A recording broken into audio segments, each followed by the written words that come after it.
Oh, kia ora koutou whānau. Welcome back to another edition of the Idealistic Department of Conversation. I just went into the flow without thinking. That's my other thing.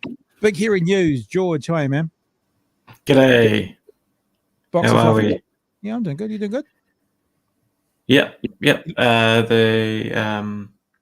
So my sort of news of the, personal, show and tell, I guess, at the start of yesterday was the rocket launch. That didn't go ahead last night, which was a shame. They're going to try again at some ungodly hour for us. Like their next window opens at 4 a.m. on the 3rd or something for New Zealand time. Yeah. That didn't happen, but it's going to be fucking mean when it does. Because you said, I think you said midnight, and I was still around and up and around. I had a look, and it was like I saw stuff and didn't see stuff, and all of a sudden, I saw the story this morning that it had been cancelled. So just basically a condition with like an engineering condition. It was an issue. Yeah, and it's for the best. They're still learning shit with it. But yeah, I mean, another delay in what's been it's probably fucking decades now in terms of this specific program. Yeah. No, nice. Yeah, gosh, it's been an interesting old day. I've got an interesting old show coming up tonight. They say that the first thing you got to do when you've got a problem in the world, when you've got a problem, the first thing is to admit you've got that issue. You know how they say that? I found out today, and I had to admit that I had an issue today, and that's that I think I have an addiction to hats. I think that there's a problem in my life, and I'm filling it currently with hats. And I got a delivery today from America of 3 new hats. I'm wearing one of them. And I went, maybe this says something about me. The hat that I'm wearing is for this team here called the Hillsborough Hops. And I got this because it was on special. But also, when I grew up in Auckland, I grew up in an area called Hillsborough. I thought it wasn't spelled quite the same. Hillsboro is what this team is, but mine was Borough, Hillsborough in central Auckland. And so I kind of thought, it's sort of like my team, the Hillsborough Hops. So I thought I'd buy it, and I bought it, and it came. And now I've realized I'm on the look for some kind of 12-step program for people who have too many caps. I don't know what it would be called. I don't want to be unoriginal and call it Caps Anonymous. But if anybody out there knows of a 12-step program for people who collect caps, then I'm up for it, because I'm filling you can see more up the back now. See more. It's almost like when you lose a sock in the dryer. Well, I kind of turn around and a new hat is sitting somewhere that I hadn't seen before. So yeah. Anyway, so that was my big revelation today, and something that I'm going to do a little bit later on tonight, and it's going to be a bit of people who are watching us and know us know what we've been doing in the last few weeks in particular.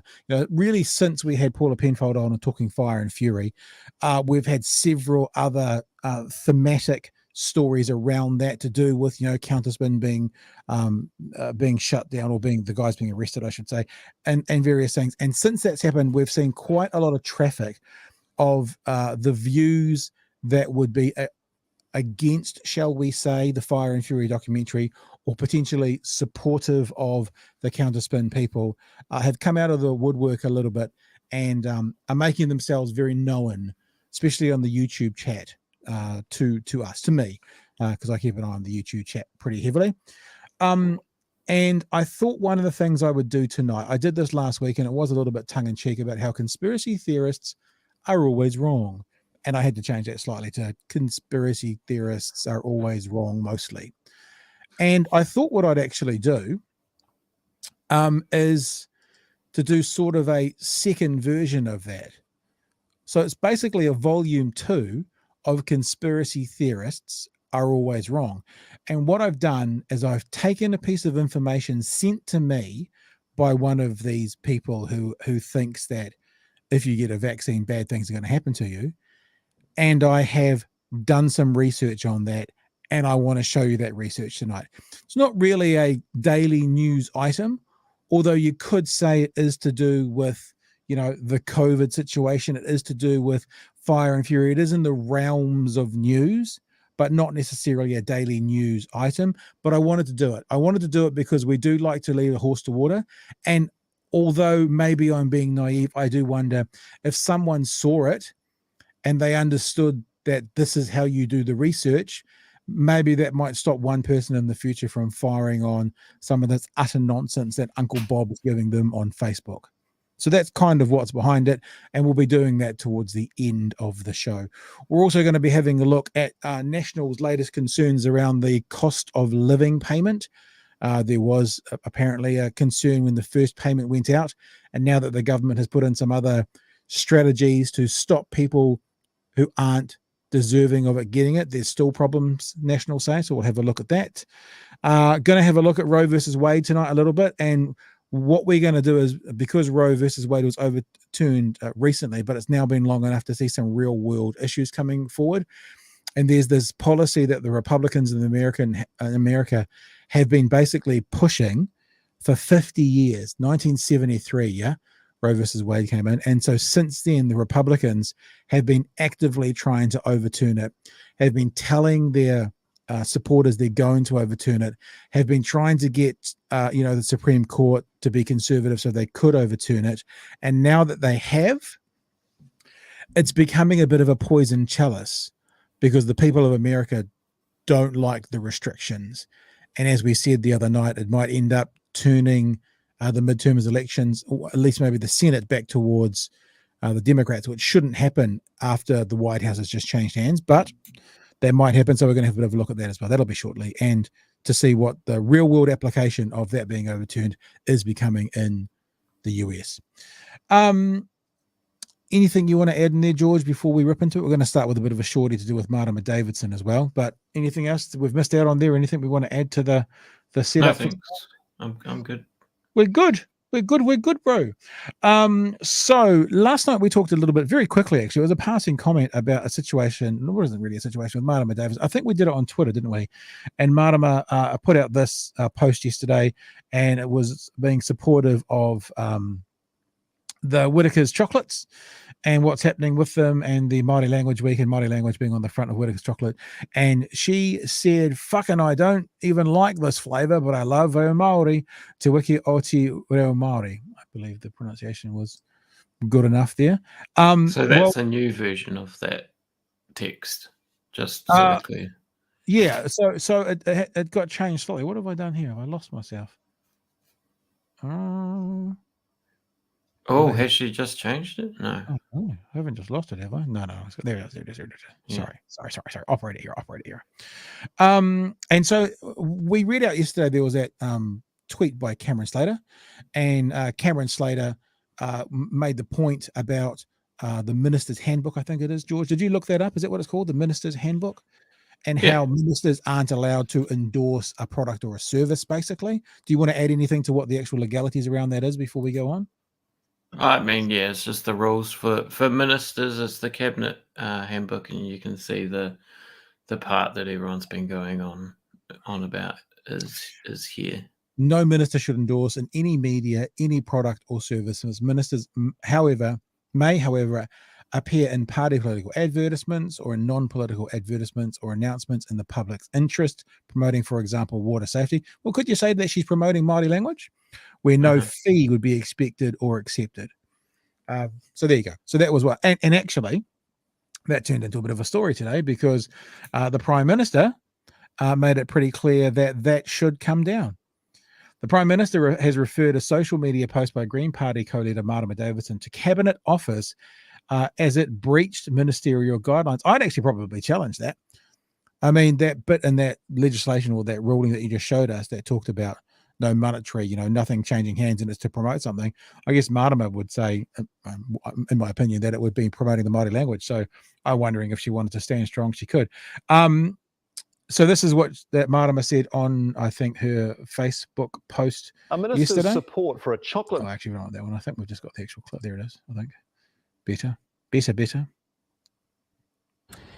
Kia ora whānau. Kia ora. Here I am outside the beehive, struggling to hold all these bars of chocolate because I saw them and I was scootering around Wellington. So I grabbed as many as I could, like, legitimately and safely hold while I was at the supermarket because, it's the right thing to do. I don't even like this flavour, but, it's the right thing to do to support Te Wiki o Te Reo Māori, to support Te Reo Māori being everywhere and anywhere it needs to go. Kia ora. So it's pretty clear that she's saying that she's doing it to support, the Māori language, not to support Whitakers. But you can't you can't argue, I guess, that is also an endorsement of the product, and that might cause people to buy it, which would be exactly an advert. So Marama Davidson updated her post today, and late this afternoon, this is what she's put on her post. To ensure that this post is clear about what I'm standing for, I have an update. The Cabinet Office has reminded me this afternoon about guidelines around not promoting and endorsing products. I do want to make sure the intent of my post is clear, that while it's great to see any organisation use and support Te Reo Māori, it is Te Reo Māori that I am celebrating. Many of you will be aware of the racist backlash that has been seen everywhere, sparked by the simple use of Te Reo Māori on a common item that people know well. My post joins other voices in the communities who are speaking up against that racism and show my support for naturalising Te Reo Māori anywhere and everywhere. Let's keep the conversation going around celebrating Te Reo Māori and supporting its place as the Indigenous language of this place and one of the official languages of Aotearoa, New Zealand. What I'm thankful for is that this focus has highlighted the importance of Te Reo Māori being such an integral part of Aotearoa. Thank you so much, all of you who have wanted to engage in this celebration. So she hasn't backed down and taken it down, but she has put an addendum on there for clarity to say, just so everyone's clear, this is not about Whitakers, it's about celebrating the Māori language, which, even the Prime Minister was like, well, it's against the handbook, but I can see that it's what it's trying to do. And so even the Prime Minister was like, yeah, maybe it should come down, but there's not really a big deal. And the guidelines, like the clauses, like we saw before in the surrounding ones, are about quid pro quo, right? They're like, remember when the Chinese milk company gave the National Party tens of thousands of dollars in return for basically Judith Collins, doing favors for them here in New Zealand. That sort of thing. Working there or something? Mm-hmm. Yeah. I always want to call them Octavia, but it was something else. I looked it up before. Whatever it was. David says Marama technically in the wrong, but also morally in the right. Probably there's also. No, I think you could technically argue that she's fine. Yeah, I think pretty I clear can see that as well. Yeah.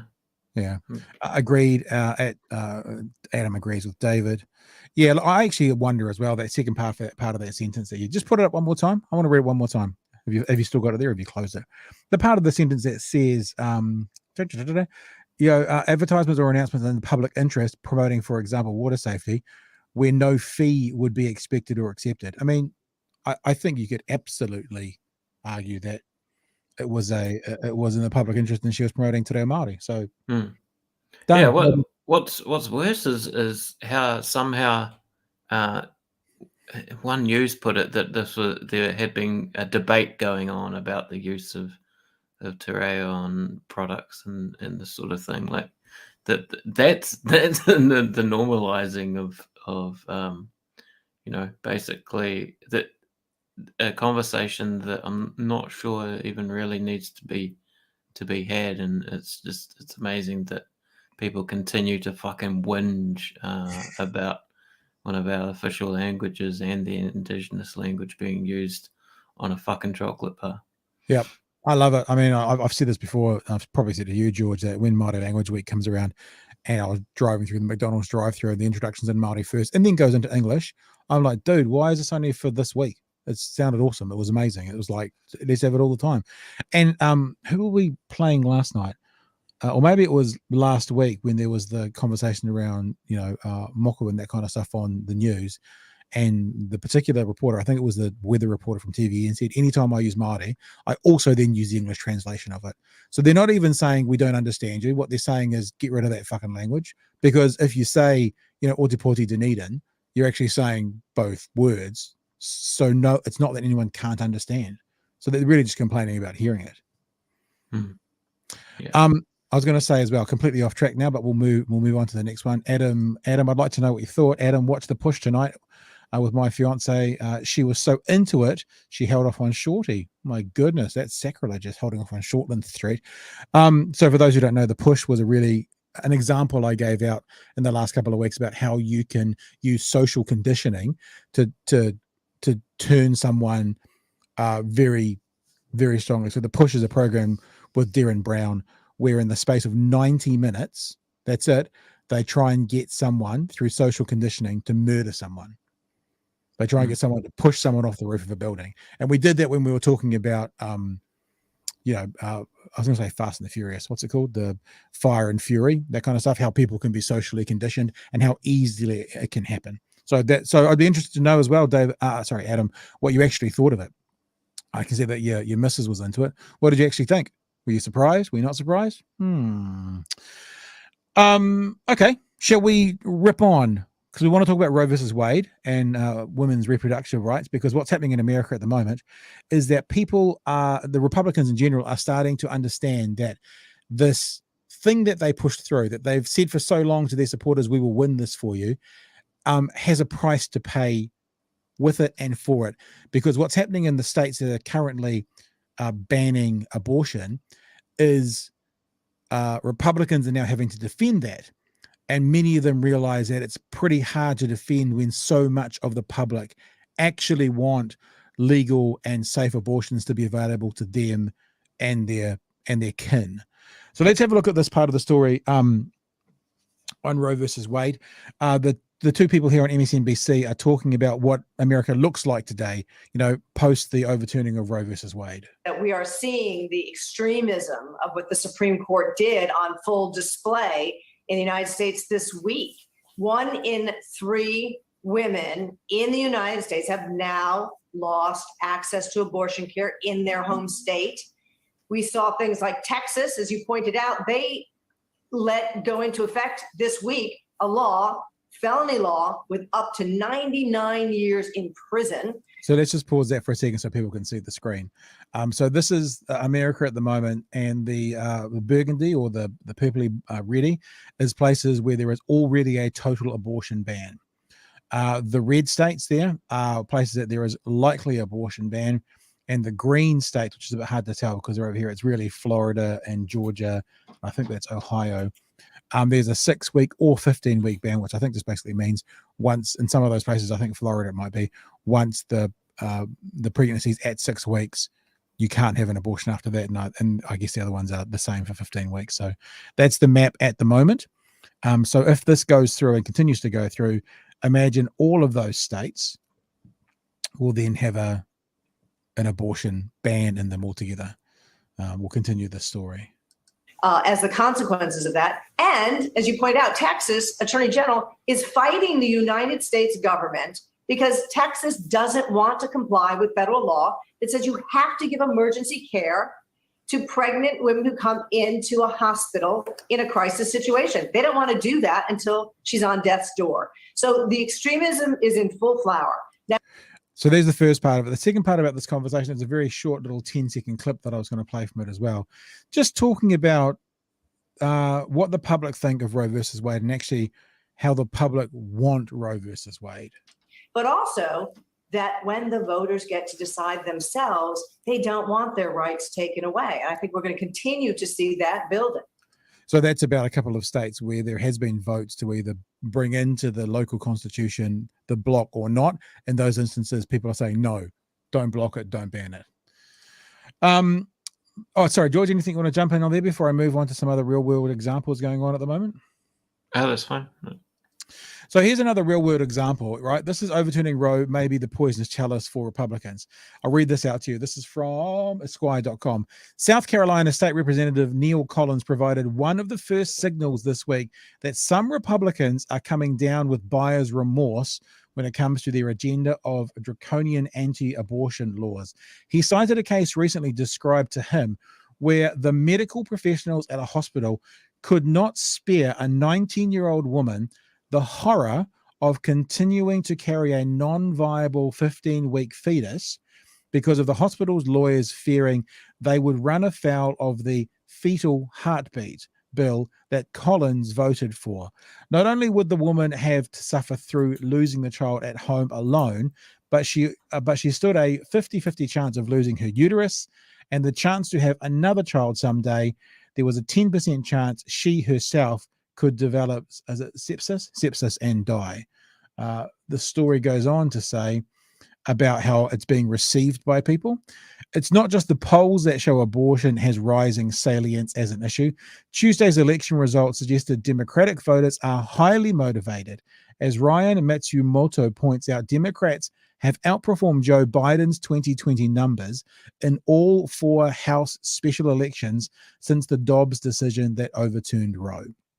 So, a couple of things. The first is, we just said it before, and I'm going to show you some examples of it, is that Republicans are running away from this.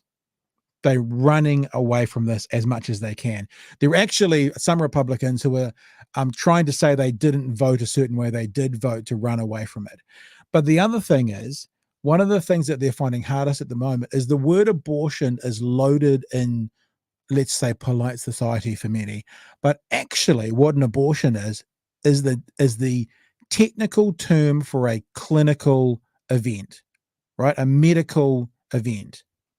So therefore, when you hear about things like an ectopic pregnancy that needs to be terminated, that's an abortion.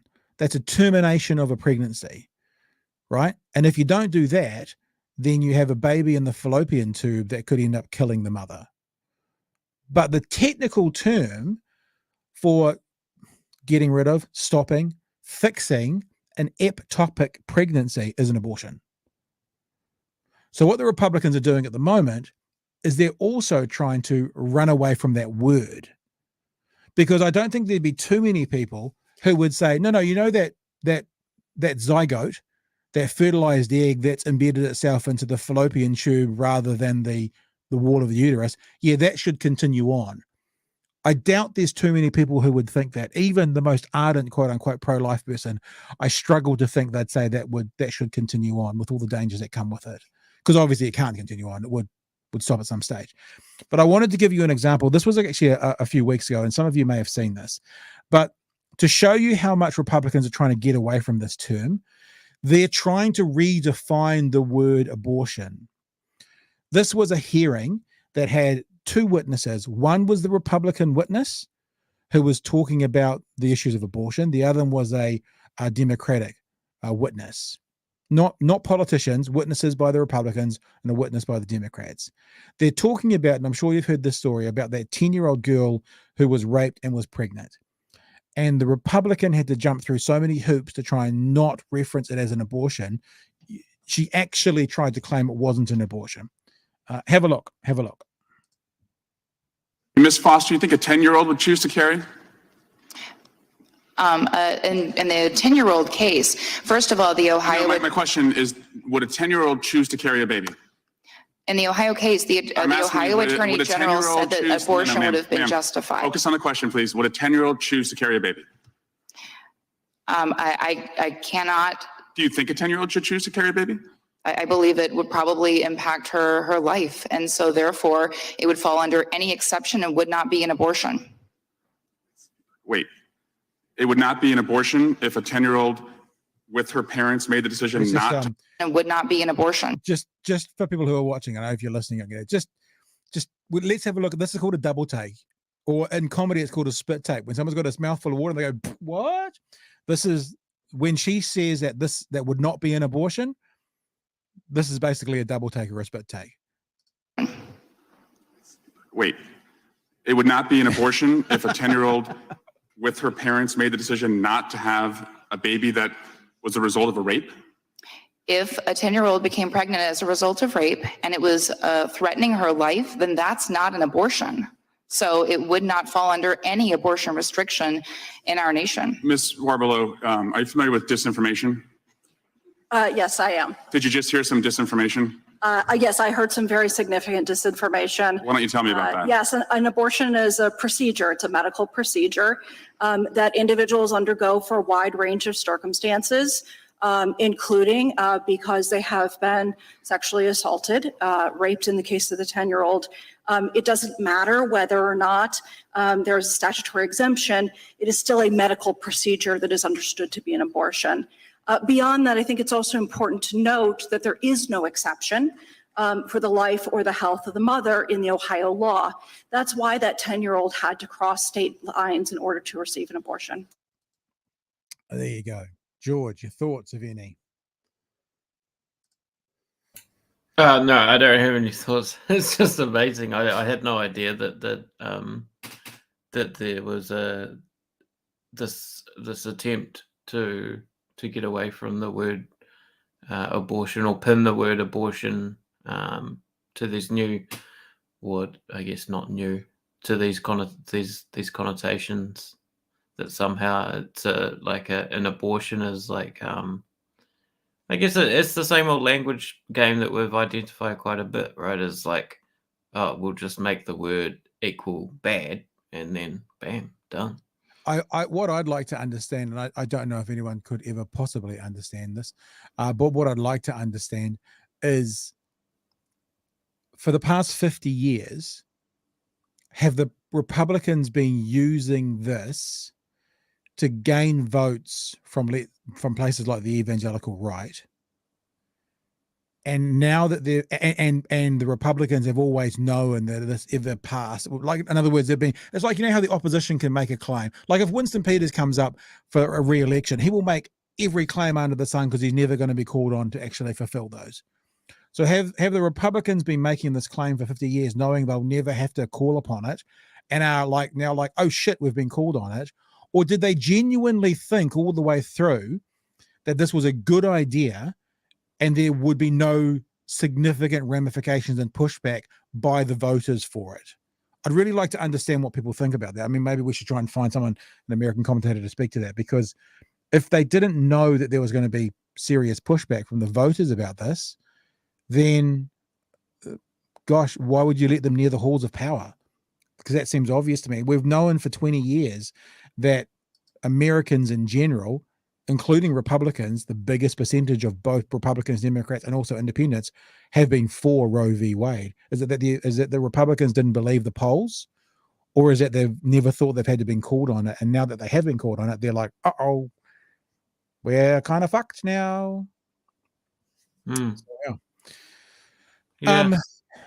yeah. I'm looking at some of the comments that are coming in as well. I'm trying to Weaving House says people are galvanized. Kansas put it to a referendum. The GOP lost. Yep, that was what we were talking about before with that. Also, Weaving says complete celibacy is not a good suggestion.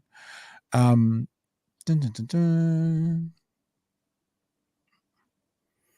dun. D says, of course, ectopic pregnancy can be ended with medical assistance. Yeah, it's called an abortion. It's very, very different from ending a viable human life in the womb. But I think this is the point, D, that people are making. Oh, and thank you for joining us from Facebook. I appreciate that, dear. And obviously you've accepted whatever you need to accept so we can see your name. That's fantastic. But that's the point. The termination of a life is an abortion. The termination of a pregnancy, of fertilized cells, be they viable or not, because there's lots of non-viable pregnancies within the womb as well. They're abortions. Just because it's not viable doesn't mean it's not an abortion. So I think the one thing, and look, I'll be honest, I probably learned as well, the one thing that I've never really heard talked about is because there is such a debate around, pro-life, pro-choice, abortion, all that kind of stuff, that it is a loaded term. But I guess what is happening now is the Democrats are making it very, very clear and plain to everyone that it's a medical procedure. That's what that word means. And if you have that medical procedure, then I'm sorry to tell you, you've had an abortion. and it doesn't seem to be sitting very well with lots of Republicans. Anywho, should we look at the cost of living crisis at the moment, George? Yeah. I was. Sorry, yeah. Oh no, I just I had the map up for the Senate race. We won't bother doing that. That's all right. But I We can was have a look, just, though. I Yeah, was bring it up. just, I like real clear politics as maps because you can sort of just change them around and game things out. Yep. And if the Republicans, win North Carolina, Georgia, and Ohio, there's ones that Real Clear Politics have marked as their sort of toss-up states. Yep. And if we give Democrats the ones where they're polling, the toss-up states where they're polling, then it's going to be this very sort of slim majority there. I don't think we'll see much more than that. I think they need 51 or 52. If they do that, they can then codify Roe, I think. But if they get 50, then they've got the Senate as well, because if it's 50-50, then the vice president is the deciding vote, which means the Democrats control it. So if they don't lose any seats, then they're still in control of it. If they gain seats, they'll have a stronger case to do more. Whilst you're looking at that as well, and I'll show you, I'm not sure whether you and me talked about this or me and Chewy, but I'll bring my one up as well. This is 538. And when this started up a few weeks ago, in favor of winning the Senate, I think the last time I looked at it, whether it was with you or Chewy, there, George, this was 57 and 100. It's now at 67 and 100. And what that means, the way that they do this is, if this race was run 100 times, how many times? So it's a percentage. And so there's a 67 and 100 chance that they'll win the Senate. And that at one stage was pretty much 50-50. As for the Congress, let's just hope these nerds have learned something since 2016 models. Yeah, true. It was 20 and 100. It looks like they're obviously Republicans are massively favored to win. Yeah, they are. Yeah, but it's still going up. I mean, it was 20 and 100. Now it's 23. I have to say as well, George, I'm always very careful about poo-pooing the 2016 election results, because where they got it wrong was people were assuming that the national vote was going to be the final vote, because it said that Hillary Clinton was up by 3%, and she actually got about 2% more number of votes than Trump did. So the national polling actually wasn't off. It's not a mixed proportional.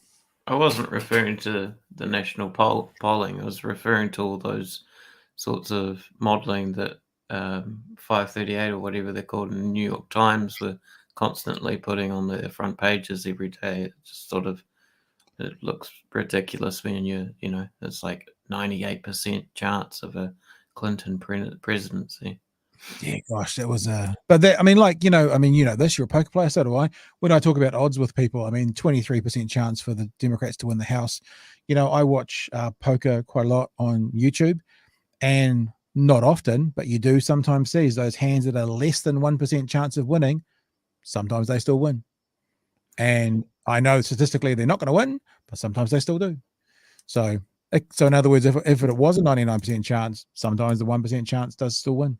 And I guess that was a situation of probably a mixture of bad modeling as well as it was the case. Yeah, and totally out of touch, elite fucking dickheads who didn't realize what Trump had created. Yep, I think that is definitely the technical term. Completely.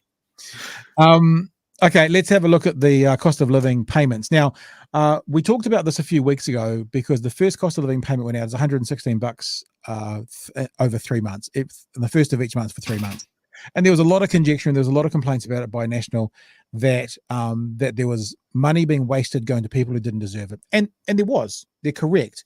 The government came back quite strongly saying, we thought it was more important expedience and getting it out quickly and helping people today than spending a whole bunch of time setting up more bureaucracy, my words, not theirs, to actually target it properly. And then they said, well, when they looked at it, the what they would have had to have done to set up that system to make it much more targeted, to make sure that the people who got it didn't get it, would have cost far more than what they actually paid out to people who didn't deserve it. So in other words, financially, it was cheaper doing it this way, even if some people benefited who didn't. But obviously National didn't like that because it's a waste of money. So I guess what National's saying is, if we have to spend 3 times the money to get it perfect, as opposed to 3 times less the money to get it, nearly perfect, we'd rather get it perfect than spend 3 times the money. That sounds like that would be their policy when governing. So the next cost of living payment is due to come out in 2 days, I think. And there's stories coming up on it again. The government has put some more hurdles in to try and make sure that some people do not get it who are not entitled to it. But it still seems that National is concerned and thinking that the Labor government is wasting a whole bunch of money. So let's have a look at what they've got to say about this. Report from NewsHub. Foreign buyers of Kiwi homes, Labor's first target when it got into government. Banning foreign speculators. But 5 years later, some foreign landlords have been pocketing their cost of living payment. We don't know who was paid unless the claims come forward to us. A tax agent who didn't want to be identified told NewsHub 2 clients in China who have Queenstown rental properties but have never lived in New Zealand got the first $116 payment. I know, 2 people. But look, I'm going to let this play out for the next 15 seconds. I've obviously got this wrong because I think there's a super simple explanation, but everyone seems to think they don't know why this has happened. So I'll tell you what I think seems most likely, but then again, it can't be, because if I can think it's most likely, then everyone would. So it's probably not, but I'll explain that in a sec. We pay, it's not their fault to receiving the money. And the government has no idea how many overseas investors got the cash. No. Are you going to find out? Well, we'll never know with certainty. Inland Revenue's so in the dark, it Awesome even asks answer, to David let it know if we hear of any investors. Okay, so Inland Revenue apparently, allegedly said to NewsHub, can you help us? Now, to me, my understanding could be completely wrong, right? Because if I think about this, and I'm just a fucking idiot, with a microphone. So if I think about this, obviously, if you own a rental property in this country, that means you got to have a bank account in this country. If you have a bank account in this country, that means you got to have an ID number in this country, because the rental would be considered an income, and on that income you have to pay tax. Now, my understanding, the first round that went out, basically everyone that earned less than $70,000 who had an IRD number got the payment. So that makes complete sense to me. I'm not saying it's okay, but where I'm confused is obviously that can't be it, because if I think about that, then everyone would. But I mean, if there's any property investors watching, let me know. But if you're a property investor, surely you can't be sending the rent back to China or wherever it is that they live. They said 2 people in China. It's got to go into a New Zealand bank account. That's an income. There's got to be an IRD number. Then isn't that the way it happened? I mean, anyway, we don't know. Obviously, George, they'd know much more than me, but that seems to make logical sense as to how they got it. But let's keep going with the story. What the government does know, though, is so far $162 million has been paid to 1.4 million people. But 5,000 have opted out ahead of the second payment on Thursday, and 428 have refunded the first payment, meaning less than $50,000 has been clawed back. Ahead of the second payment, 2 screening tests have been added, checking IP addresses and non-resident tax returns. So let's be clear on that. National was really unhappy that people were receiving payments that shouldn't have been. The government obviously agrees with that. I think we all agree with that in an ideal world, people who aren't entitled to it shouldn't receive it. They put in 2 more levels of screening to try and not allow these people to get the second payment. And National's still unhappy about it. And so far, that's uncovered 31,000 people who are overseas and got the first payment, but potentially shouldn't have, which means possibly almost $6 million was lost, and the government is refusing to chase that down. Now, let me ask you this question as well, George, because my maths ain't that good. 31,000 people who shouldn't have got it, got it. The first payment was $116,000. 31,000 people times $116 is 3.6 million people. But the reporter said that's more than $6 million. I can't understand how they say 31,000 people got the payment, which is more than $6 million, when 31,000 times 116 is 3.6. I'm not saying $3.6 million is okay, but to kind of get close to doubling it in a news story, which seems to be just a mathematically incorrect statement, I'm confused by. I wanted to question that, I guess. And now the reporter gets to talk to the Prime Minister directly and asks I love it when reporters do this, asks the Prime Minister to apologise. Will you apologise for that waste of taxpayer money? Just to be clear, we can't even be 100% certain that those individuals were ineligible. Does she just believe that taxpayers are a bottomless ATM for her government to abuse? But he previously hasn't had an issue with overseas tax breaks, for instance, for the copious number of landlords who he wants to provide tax breaks to who do not live in New Zealand. Overseas landlords, like the ones the government's just Oh given. my God, this fucking journalist, dude. Amelia Wade. Yeah, so that's the next question I was She asking. fucks me off Who the fuck is so Amelia much. Wade? And like, so the two examples, like, let's play this out, right? The two examples. There are some international landlords who have received this payment that shouldn't have, right? Amelia Wade at the end of her report goes, when the Prime Minister makes the point that the national, if they would be government, wants to give tax breaks to every single landlord in the country, including international landlords, every single one of them would get the breaks and be paying less tax.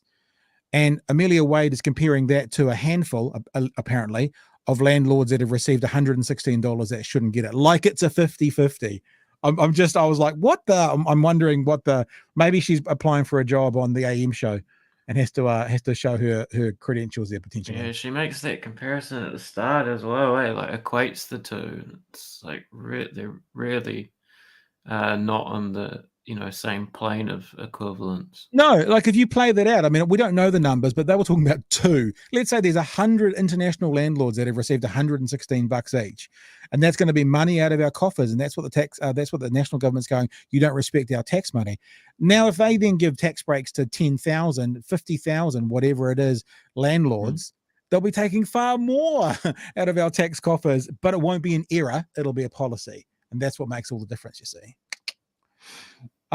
More about this because Nicola Willis spoke up. I think this is from yesterday afternoon. National Party finance spokeswoman Nicola Willis has called on the government to apologise for the rollout of the cost of living payment and said ministers should investigate to find exactly how many ineligible people received the $350 payment. I want to see the government apologise for the rushed way this was put together. They have a moral obligation to answer, Willis said. The remarks came after the Auditor General, John Ryan, published findings saying that while the ineligible payments were lawful, they did not demonstrate good stewardship of public money. 100% agree. In an ideal world, we have no errors. And just remember, we said this last time, what National's doing is they're setting themselves up, would they be government, for never making a mistake and never wasting taxpayers' money. Because that's the yardstick they're holding Labor to, which is cool, which is fine, as long as you're prepared to be held to that same one.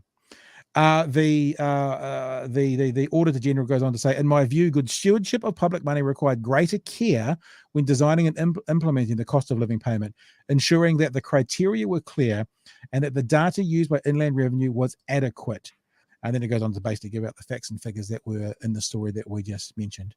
National saying the government utterly disrespectful over the cost of living. And I thought what I might play for you is the 90 seconds of Leader Luxon talking to Prime Minister Ardern in the House about this today, because it's quite a good backwards and forwards, and I think it demonstrates a little bit about who they are and who they be in the debating house. I mean, I don't mean this disrespectfully, but Adam's going cough cough flag referendum flag referendum. Very good, David. Andrew, sorry, I keep saying David. Adam. And without any, I'm not. This is not supposed to sound snarky or disrespectful, but he's new to the game. And I think you can see the Prime Minister as a seasoned veteran when it comes to this. And Christopher Luxon is finding his feet. I'm not being critical of him. I'm just saying they deliver they deliver their questions and answers very differently when it comes to the House. But it's only 90 seconds. We'll just play this for you.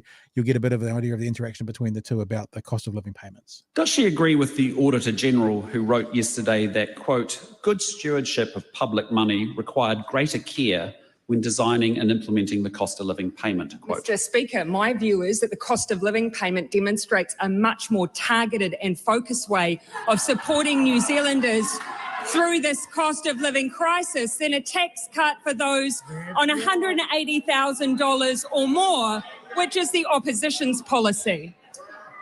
Is she concerned that, according to the Auditor General, quote, Inland Revenue does not know and has said it may never know how many ineligible people might have received the payment, quote, and if so, does the government have any plans to work out how much taxpayer money has been wasted as a result of the cost of living payment? Mr. Speaker, we stand by this government's effort to support New Zealanders through this cost of living crisis. And it seems a complete reversal of policy for the National Party, who called it a crisis, to then attack every single measure we have put forward to support New Zealanders. Mr. Speaker, when it comes to the initiatives that we've put out from the response from New Zealanders, I'm confident that those on 70,000 or less was the right thing to do in this period of time. And I would absolutely stand by it relative to that party's decision, for instance, to have someone on 300,000 getting a tax cut of $8,000, whereas someone on $45,000 would get $2.15 a week. That is an example of wasteful. Does she agree with So, you? I mean, I look, you know, people know where we come from politically in general, but I do think it's a pretty clear example of political experience one over the other. And that doesn't mean, and that's actually being fair, that doesn't mean that Luxon won't get there as he grows as a politician. But at the moment, to me, there seems to be a disparity in skill set when it comes to debating in the chamber, at least. Well, it's just the perfect contrast as well of National getting their fucking panties in a twist because a couple of people got the extra payment, when really, you know, they've just got to be in their bonnet because Labor's trying to help the poor. And Labor talking about a National's tax policy that would see the richer get richer and the poorer get poorer. There's totally different sort of scales of thing going on, right? And it's sort of, this whole story is not just in terms of the pettiness of I mean, because this is like the National Party's talking point for the last, you know, whatever, one of their main ones is that, 50 fucking grand went, you know, bye somehow because, you know, this is how it works. We needed to give people money and fast. You know, that was Labor's policy. Yeah. Lost my last part of that thought, but yeah, it's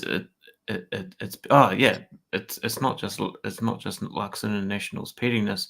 It's also the news media's fucking pettiness, really. That has become the story of this payment. Is that wasting taxpayers' money, etc., etc. Yeah, I think Roe makes a good point here as well, and we do this. We have this conversation quite a lot. Like, for example, you know, I have interesting conversations with people often who I completely disagree with, like in a podcast type setting. And we're going to move on shortly. Well, I'm going to move on shortly to a conversation where we do a little bit of debunking tonight based around a news story we've been following for a few weeks.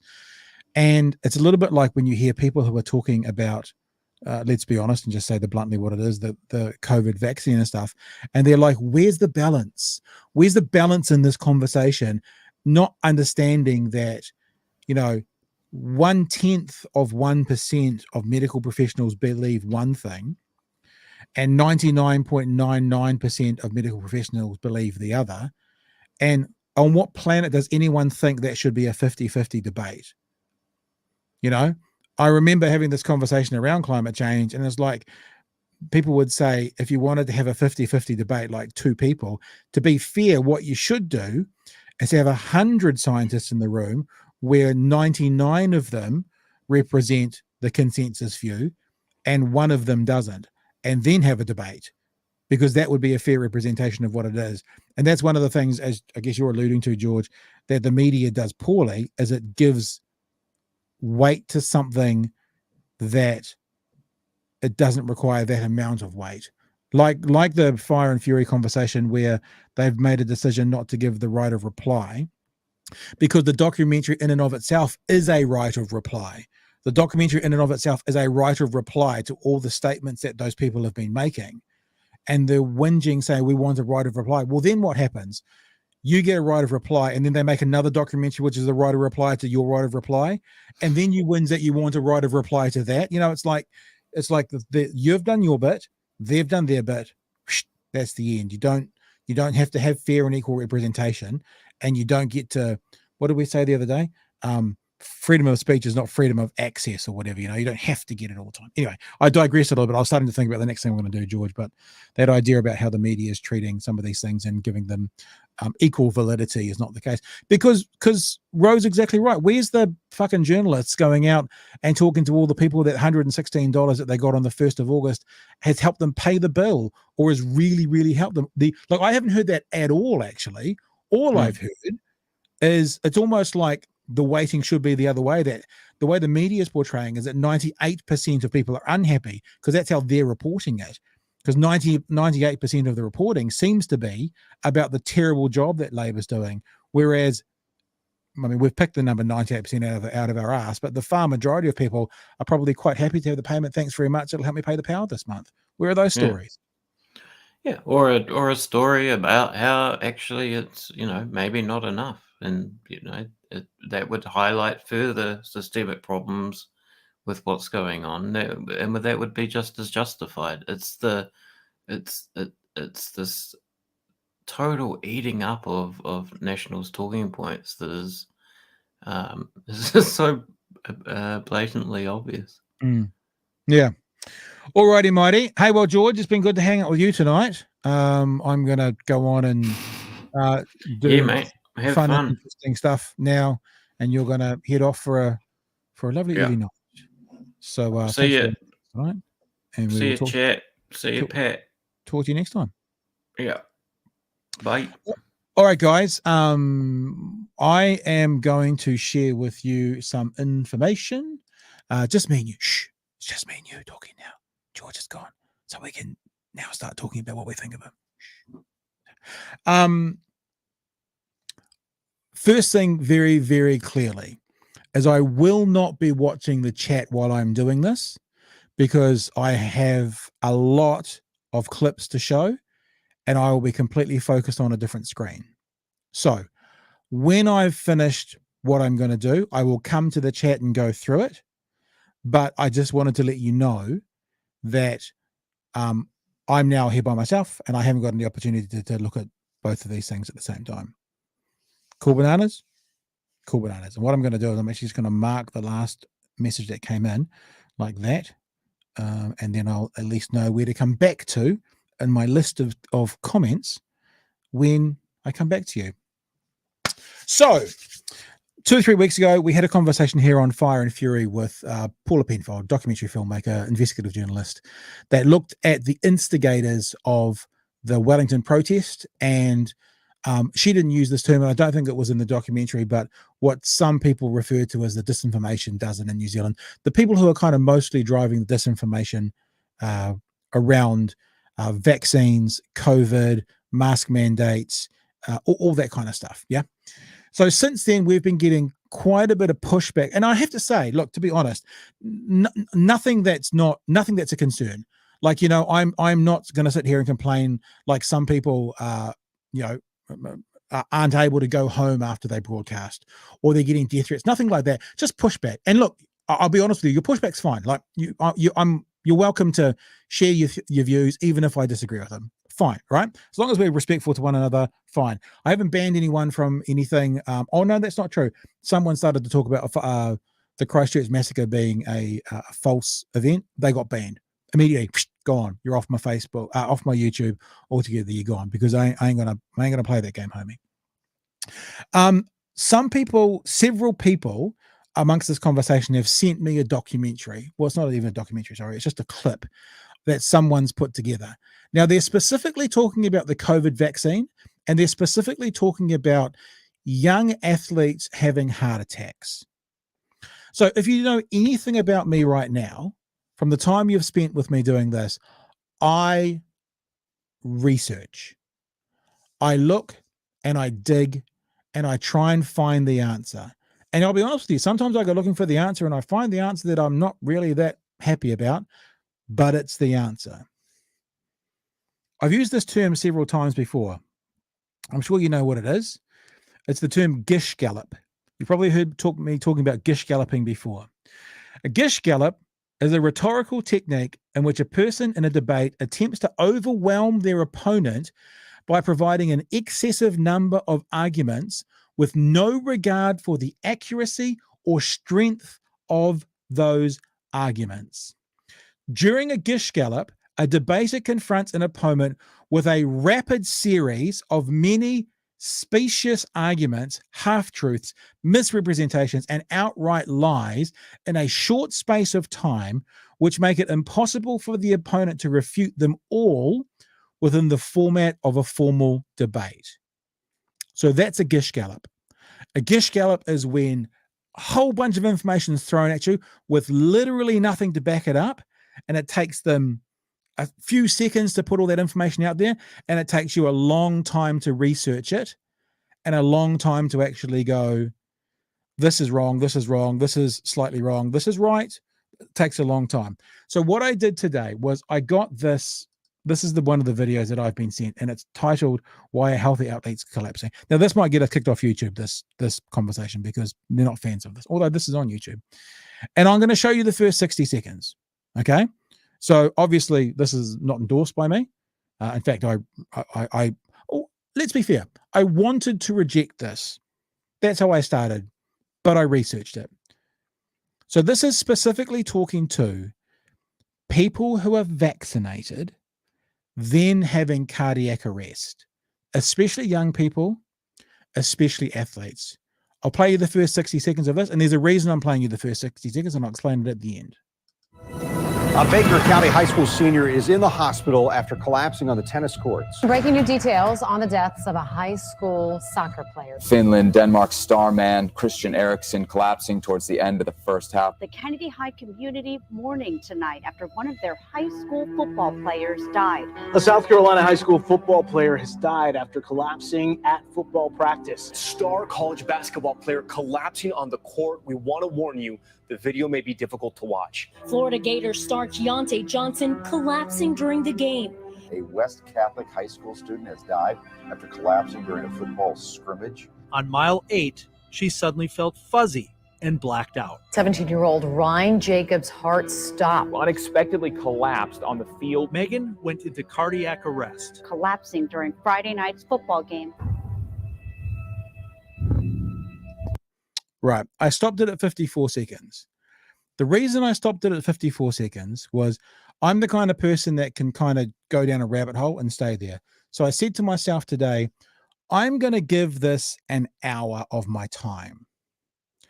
I gave it an hour of my time. And in that hour, I got to look at and research and try and figure out the first 54 seconds of this clip. That's a gish gallop. They put out a claim or series of claims here that last 54 seconds. It takes me an hour to try and figure out what they're saying. And in fact, it's not even true that this is 54 seconds of claims. I don't know if you picked up on it, but that's actually 4 or 5 video claims that are repeated twice. Like the video 1 is also video 6. So it might have felt like a lot, and it was a few, but they were repeating them again. So they used one, and then they used it again as the 6th or 5th or 6th. The second one came back again as the 7th. So they were actually repeating over themselves. So the example of a gish gallop is 1 hour of my time is 54 seconds of their claims. So what I've literally done is gone through and I've tried and attempted to find either every single clip that played here, the original source from it, and then find out about the cardiac event that that person had and why.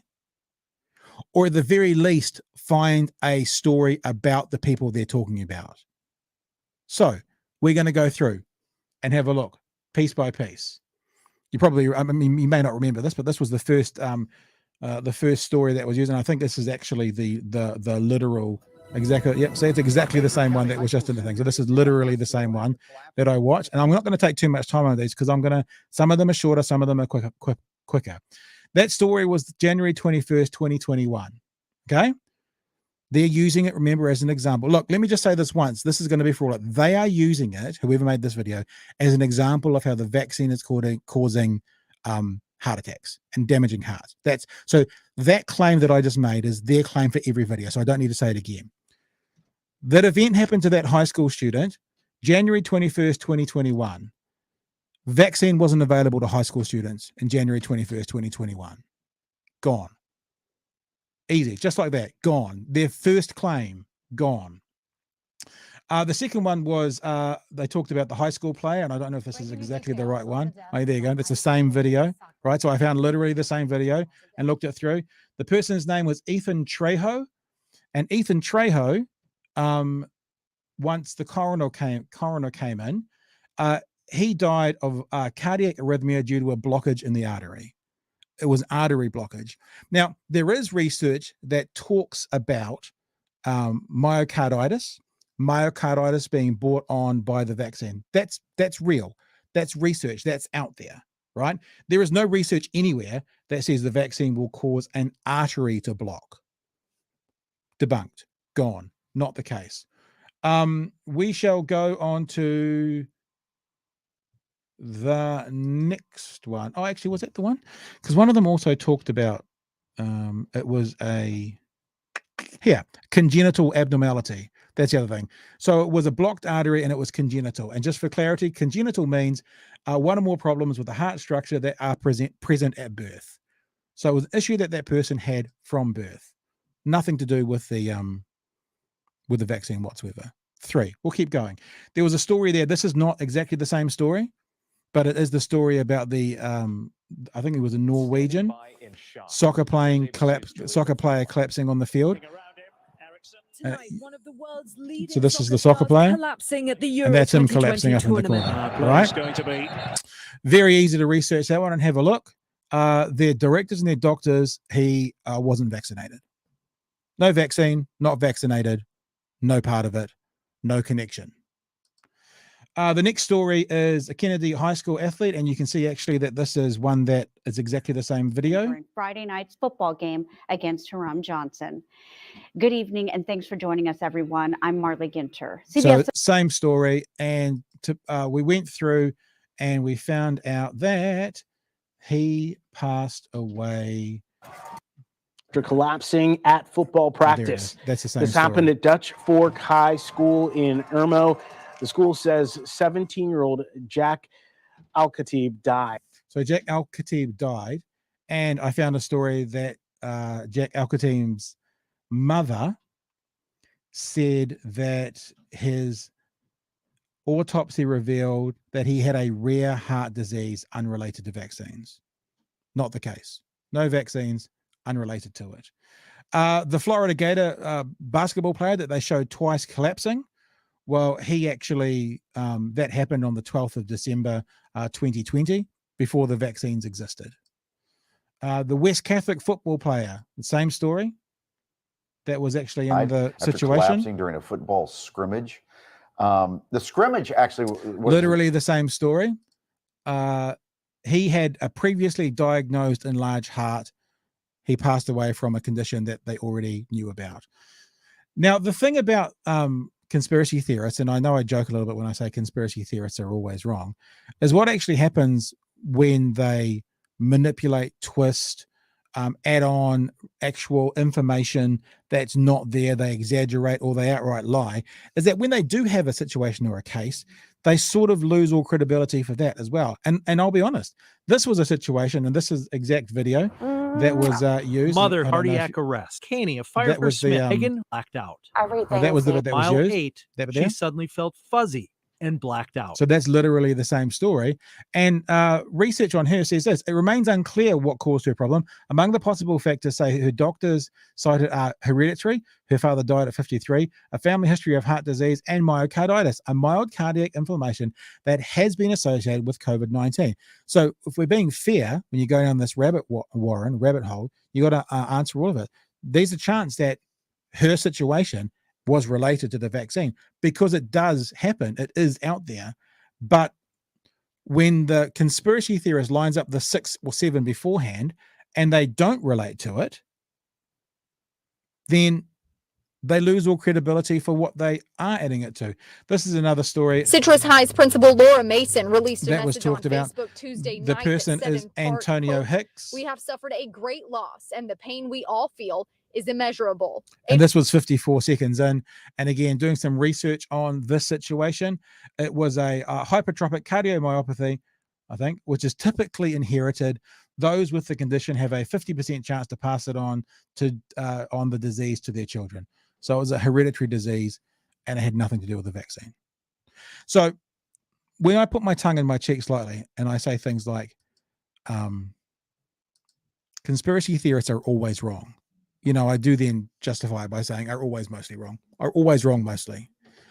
What I want to be able to do is offer at least people who are using this kind of thing the challenge to actually follow up on what you think is accurate. That document, or that video should never be used again by someone as evidence for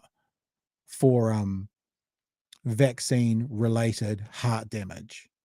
The person or people who have been sending me that, you should never use that again. It has been completely debunked, because of the 1, 2, 3, 4, 5, 6, 7, 8 examples that happened in the first 54 seconds, one of them there's no answer for. The other 7 are all unequivocally not that.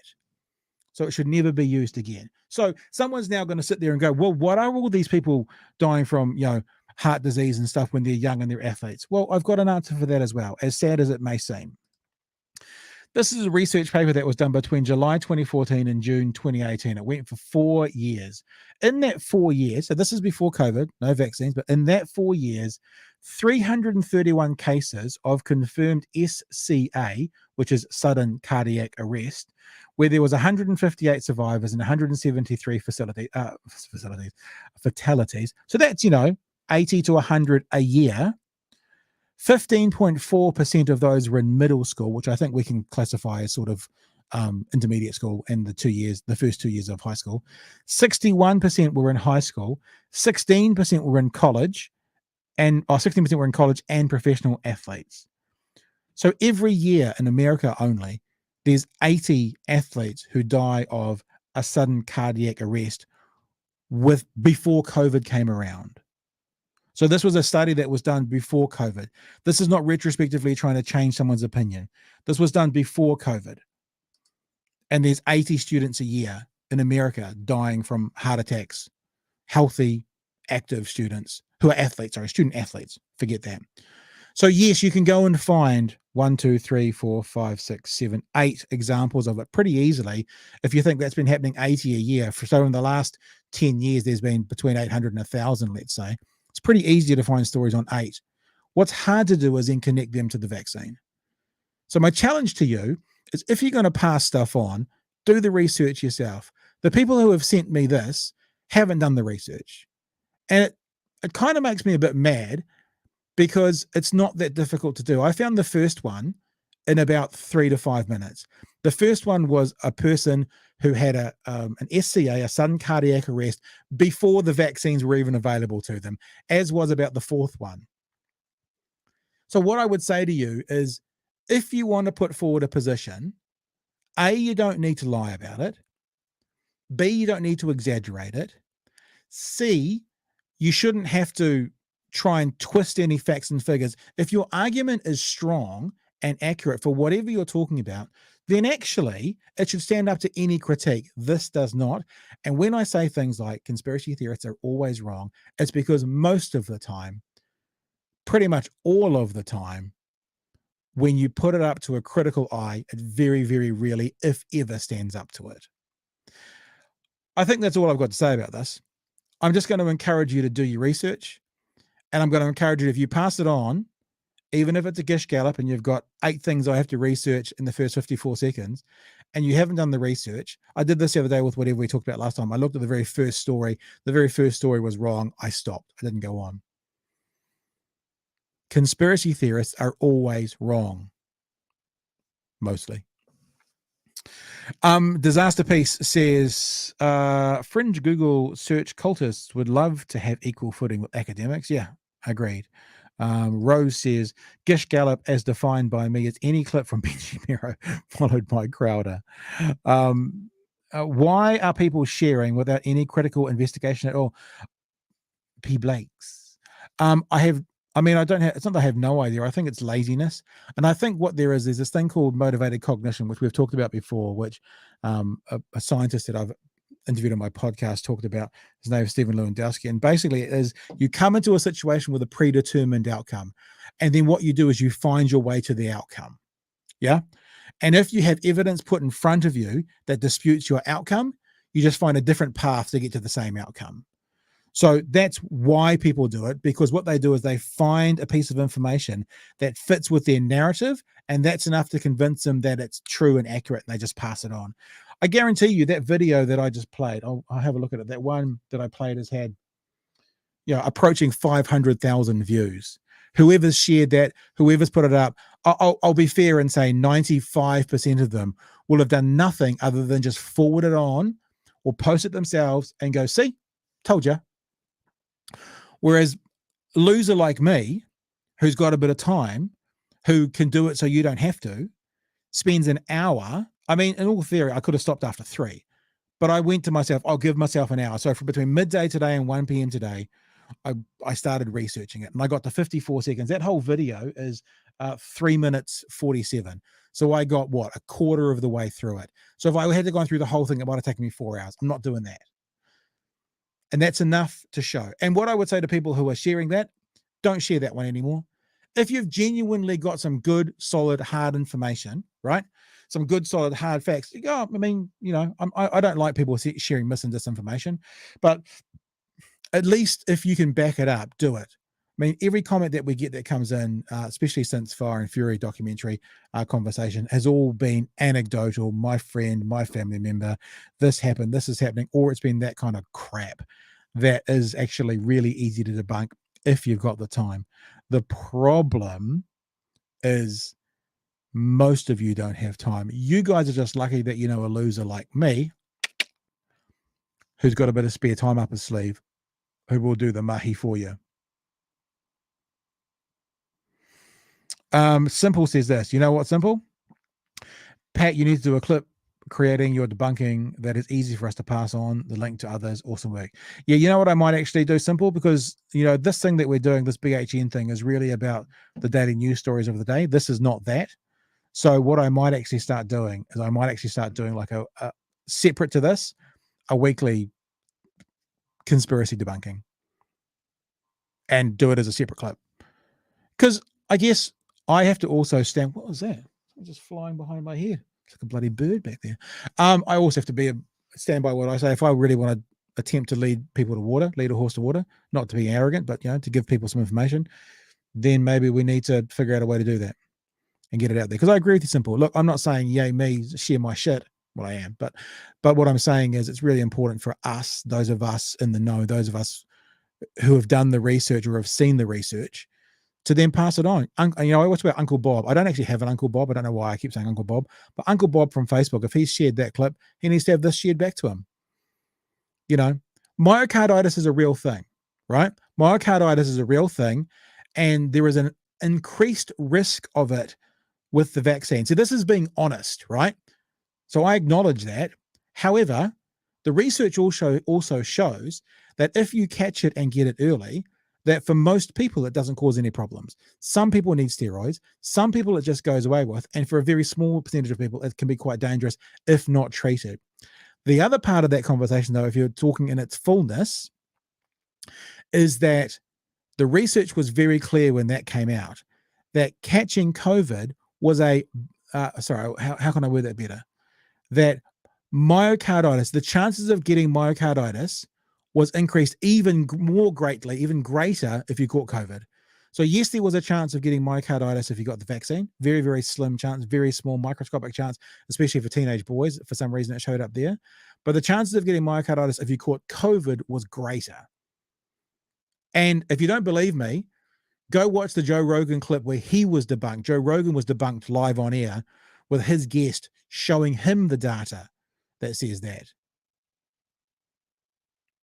So yes, there you go. All right, team. I don't think there's much else to share about that. If you've got any comments, you can get in there pretty quickly. I will cut this clip simple, but I think probably if I'm going to do any more of these sort of, I tongue-in-cheek called that Conspiracy Theorists Are Always Wrong, Volume 2, is that they probably need to have better production values than just me chatting away in the background and being a bit long-winded. They probably need to be clipped together better and made into a better package. But we'll think about that. As you all know, we're still trying to basically set this thing up and get it off the ground at the moment. I'm basically responsible for everything, and another 10-hour job once a week to put a clip together sounds great, but we'll see. Well, it's all part of the plan. All right, team. Thank you for joining us. And yeah, I agree, Neon. I'll plan a walk. Might not be too happy if I start doing conspiracy theories, but I'm actually really thinking around the COVID stuff. Like we do it all the time. I mean, you know what? The conspiracy theory might be a political one as well. I don't want to necessarily get into any one camp of talking about, like a lot of people talk about the flat earth or all that kind of stuff. But actually just in general, I mean, this is a conspiracy theory that we need to have, as Simple said, the ability to rebut, because it's not true. And because it's not true, it causes danger for people. And like I've said all the way through, I mostly feel empathy for people who have bought into, to use an American political phrase, the big lie that these COVID vaccines are harmful, and that you're less at risk to catch COVID than the vaccine. There's risks with every vaccine. Look, I said I was wrapping up. Pursuit's asked me about Chantal. Look, I've talked to Chantal a couple of times on the email. We spoke. She emailed me on Friday and said we could talk on the weekend. I wasn't available on the weekend because I was doing some mayoralty conversations, and I offered her a couple of other times. I haven't heard back from her, so we'll do it. I'll tell you a story about vaccines. Okay, sorry, I'm now digressing a little bit, but I acknowledge that vaccines can be harmful. Very, very, very small percentage, but they are much the greater good is what vaccines are about.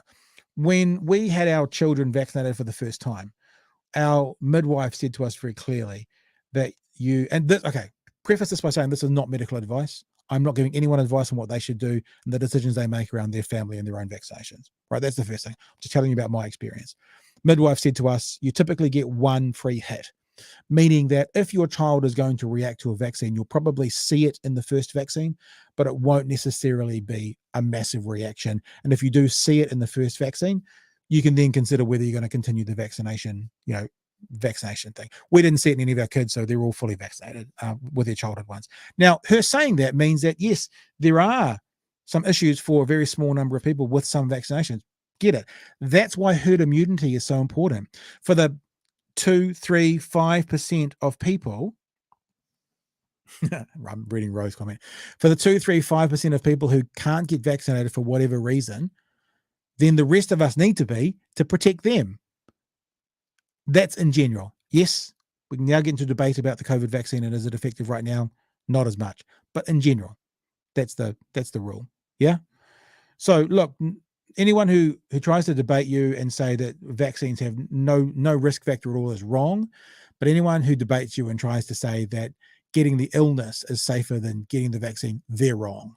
The truth is, and also the reason I feel empathy, and there was a situation in Dunedin where a young plumber died, and they have linked it to the vaccine. Yeah. I think they've also linked it to myocarditis.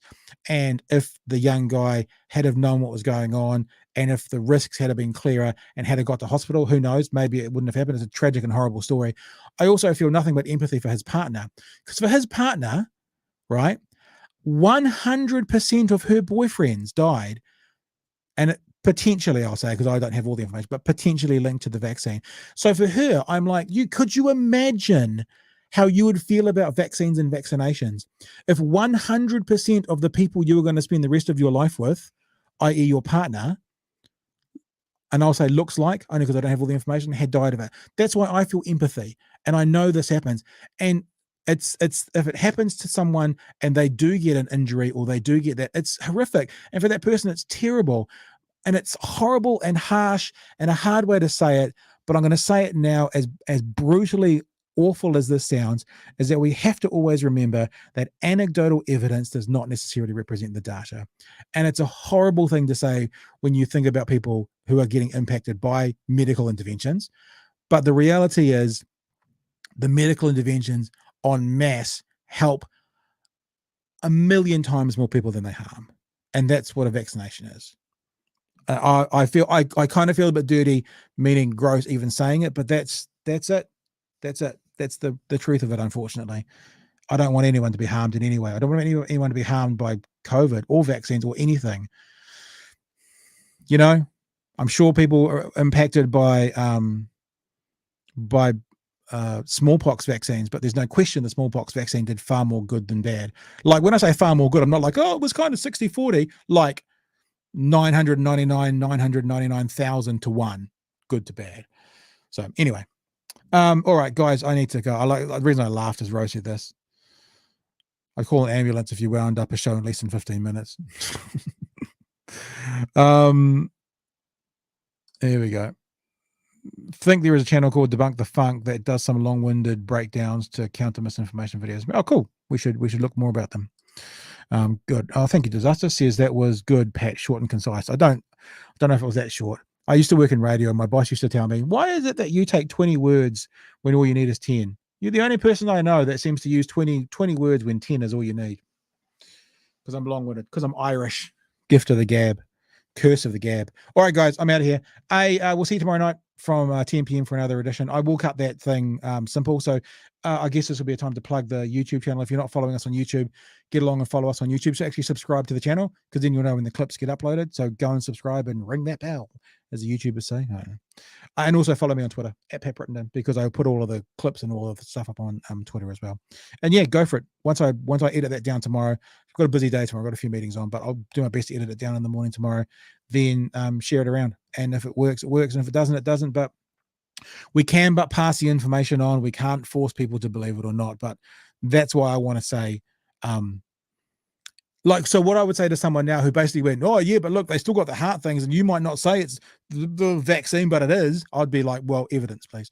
That's what I've been saying in the chat a lot on the channels. Evidence, please. Because I think what I've done is provided evidence. Now, if you want to counter my evidence, you do that with evidence. You don't do that by saying, "Putch, whatever." I mean, so often in the conspiracy world, the response to evidence is, "Nuh-uh." So I'm not going to accept it, "Nuh-uh." But if you want to counter what we've just said, then counter it with evidence. And I'll look at evidence, but I won't engage with "nuh-uh," because that's moronic. All right, guys. No one else. I'm going to block the tweet because everyone fucking messaging in, and then I respond to you, and I'm still here. Okay, we'll catch you tomorrow from 10. Thanks, team. Be safe. Another edition of BHN out. Hooroo.